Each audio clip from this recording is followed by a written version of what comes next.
Հնարավոր է կանխել ինֆարկտը։ Մի անտեսեք սրտի զանգերը։ Երբ պետք է ստենտավորում անել եւ երբ ոչ։ Մահացության համար մեկ պատճառն է սիրտանոթային հիվանդությունները ինֆարկտը։ Ինչու է վրա հասնում ինֆարկտը։ Հնարավոր է այն կանխել։ Ինչպես։ Ֆիզիկական ծանրաբեռնվածության ժամանակ դիտվող հետկրծոսկրային մոտավորապես այս հատվածում սեղմող ոչ սուր սեղմող բնույթի ցավն է, որը հաճախ ճառագայթում է ձախ ձեռք եւ ստորին ծնոտ։ Երբ է անհրաժեշտ դիմել ստենտավորման եւ երբ ոչ։ Կյանքի որակի փոփոխությունը դեղից կարևոր է։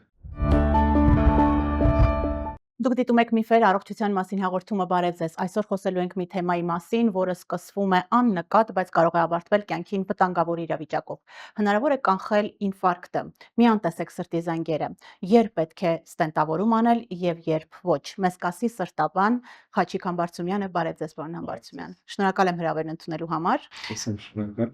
Խոսելու ենք սրտանոթային հիվանդություններից, որոնցից մահացության դեպքերը ցավոք առաջին հորիզոնականում են այն դեպքում, որ ինֆորմացիան կարող է կյանքեր փրկել։ Ուրեմն օգնեք մեզ ճանաչել վտանգը։ Ինչ է սրտի իշեմիկ հիվանդությունը եւ ովքեր են ռիսկի խմբում։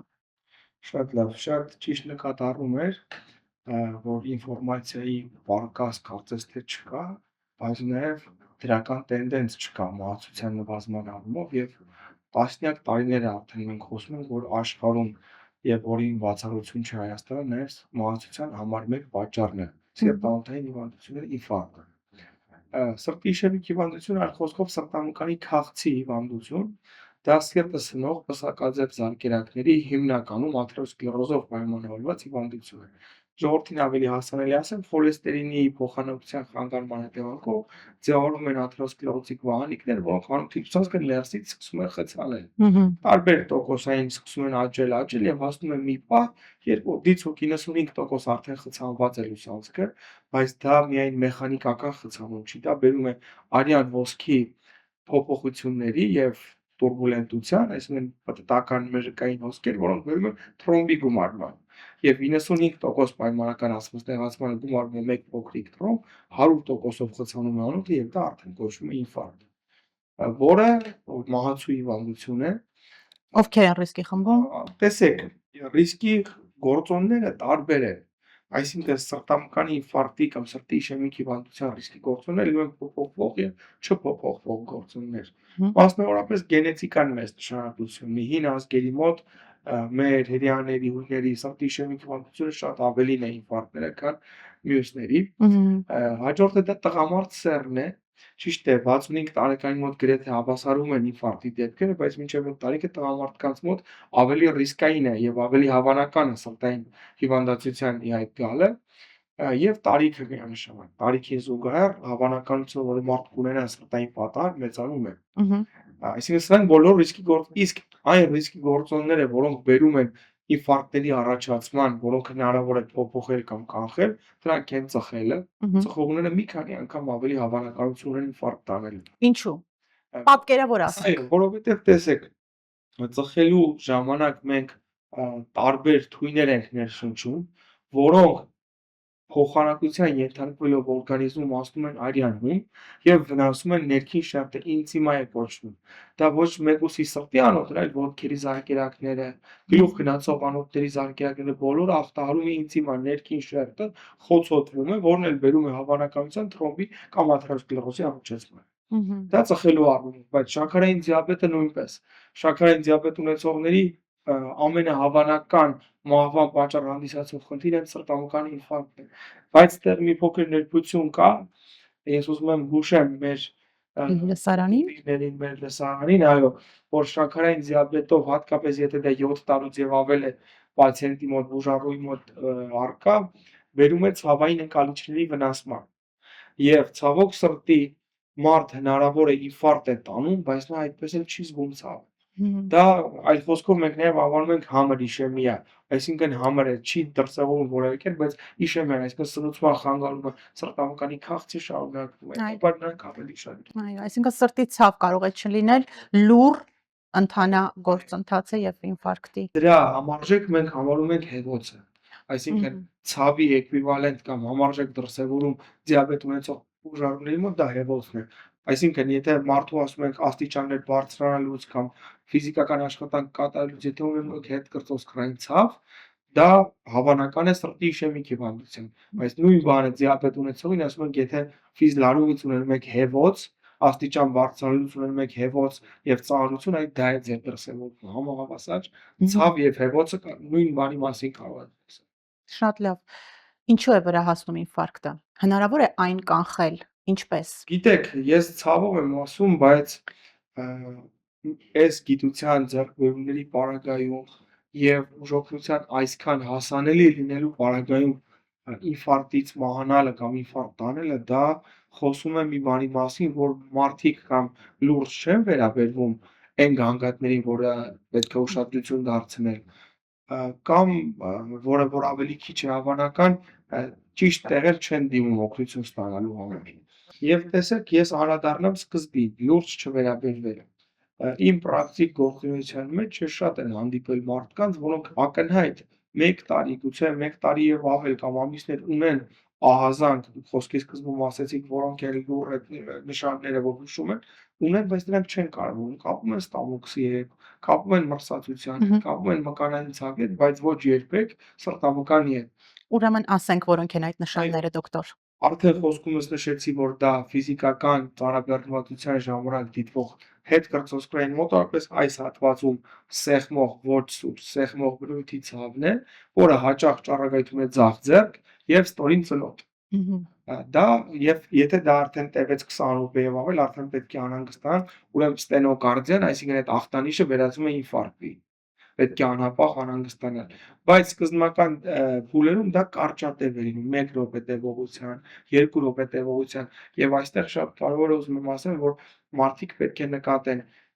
ենթադրենք գանգատները սկսել են իհայտ գալ 3 ամիս առաջ, բայց գնալով սկսել են ավելի շուտ-շուտ դիտվել այդ նոպաները ցավի, կամ սկսել է ցավի ուժգնությունը ավելի ուժեղանալ եւ այլն։ Այդ բոլորը ուշում են արդեն անկայուն վիճակի անցմանը եւ պետք է անապահ դիմել սրտաբանի, առավել եւս որ դա բավականին հասանելի է եւ կենտրոնների տարածվածության առումով եւ նաեւ առողջապահական բնագավառի քայլերի հետևանքով։ Շատ լավ։ Ապրելակերպը, սննդակարգը որոշիչ դեր ունեն ինֆարկտի զարգացման հարցում։ Միանշանակ շատ որում ընդգծված դեր ունեն։ Ես կարող եմ դարձյալ իմ փորձից եւ ընդհանրապես ուղեցույցերից ասել, հենց ինչ վերաբերում է ծխելու։ Ես ունեմ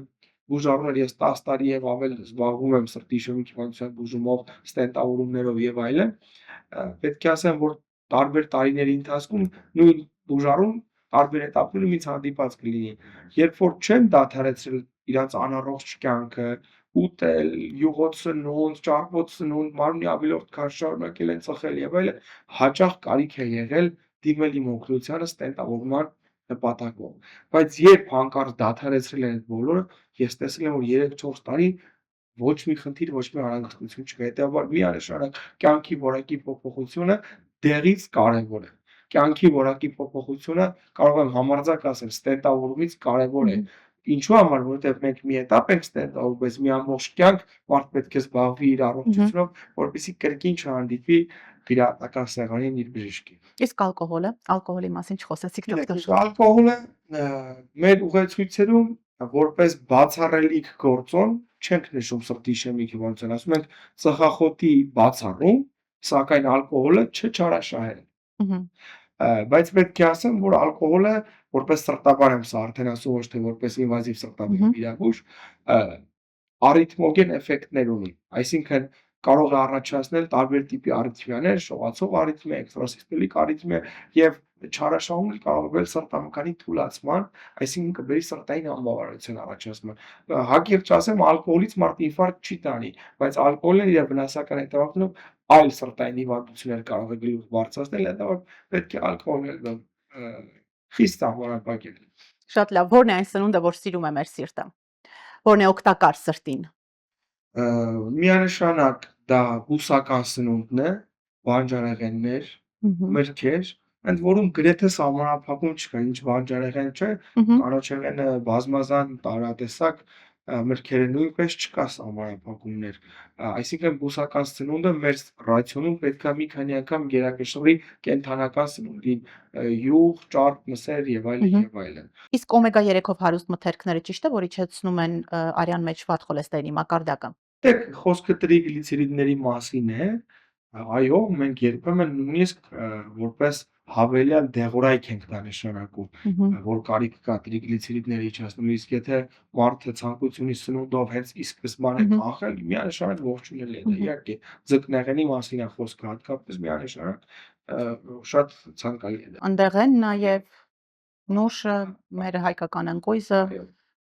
օգտակար է սրտին, հիշենք, եւ այլ գործոններ, որոնք օգնում են սրտին լավ աշխատել։ Մեր այս զարգացվածության պարագայում կարծես ամեն ինչ զարգացնում են, բայց մեր մարմինը չենք զարգացնում։ Գիտությունը զարգանում է, չգիտեմ, հեռավարություններ, տնից աշխատանք եւ շատ բարդ աշխատանքներ մի համակարգչի օգնությամբ եւ այլն, սակայն այդ ամենը տեսնում ենք բերում է մի բանի, որ մարդ աթորից սպոկ չի գալիս։ Հետաբար իմ խորհուրդն է պարտադիր ամեն օր օրվա մեջ գոնե գտնել 40-50 րոպե ժամանակ ունենալ միջին ինտենսիվության որում քայլք, իսկ շաբաթվա մեջ գոնե 1-2 օրինակ ես սիրում եմ ֆուտբոլ խաղալ, հիմա մարդիկ կարող են վազել կամ ուրիշ սպորտաձև եւ այլն, գոնե պետք է ակտիվ որևէ սպորտ ունենալ, եթե իհարկե հրա օրգանիզմը թույլ է տալիս դրան։ Իսկ քայլել, ինչու սկզբում ասացի, քայլելը բոլորին կարելի է, չենք խոսում խիստ սահմանափակումների դեպքում, երբ որ օրինակ մարդ անդամատված ոտք ունի եւ այլն դա բարդ է, առհասարակ գլոբալ առումով ֆիզիկական ակտիվությունը միանշանակ խրախուսելի է։ Իսկ որ ֆիզիկական ակտիվությունն է հակացուցված եւ կան դեպքեր, որ հատկապես այդ դեպքերում։ Այո, օրինակ սրտամկանի ինֆարկտ տարած մարդկանց մոտ, երբ որ ունենում են սրտամկանի զգալի վնասում եւ սրտի կծկման ուժն է նվազում, իրենց պետք է ռեաբիլիտացիա անցնել, այսինքն դա աստիճանական ֆիզիկական ակտիվության ակտիվ մեծացումն է։ Այլ խոսքով մենք չենք կարող 1 ամիս առաջ ինֆարկտ տարած մարդուն ասել մտի մարզասրահ եւ այնտեղից դուրս չգաս, որտեղ կարող է բերել կամ սրտամկանի պատրվակ կամ որևէ կյանքի վտանգ սպառնացող արիթմիայի ի հայտ գալու, որովհետեւ սրտամկանի վերականգնում 6-8 ամսում է վերջնական տեղի ունենում ինֆարկտից հետո։ Իսկ քայլելու ինչ վերաբերում է քայլելուն, ես ասում եմ դա ամենալավ, ամենաակտիվ եւ ամենահասանելի տարբերակն է։ Քայլել անվերջ։ Շատ լավ։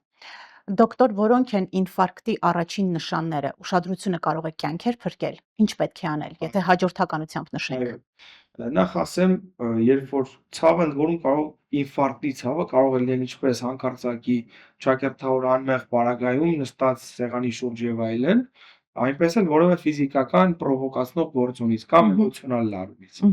Ասացի սաստիկ սեղմող ցավ կրծքավանդակում, որ ուղեկցվում է սառը կպչուն քրտինքով։ Եթե ունեցանք այդ նշանները, արդեն կամաց-կամաց խոսքը գնում է ինֆարկտի մասին։ Համար առաջին ինչ պետք է անել, շտապ պետք է զանգահարել շտապօգնության ծառայությանը։ Հիվանդին որևէ դեղորայք տալ, այս անել, այն անել, ոտքերը տաք ջուր դնել, ես մի քիչ կարող է բժշկին ոչ բնորոշ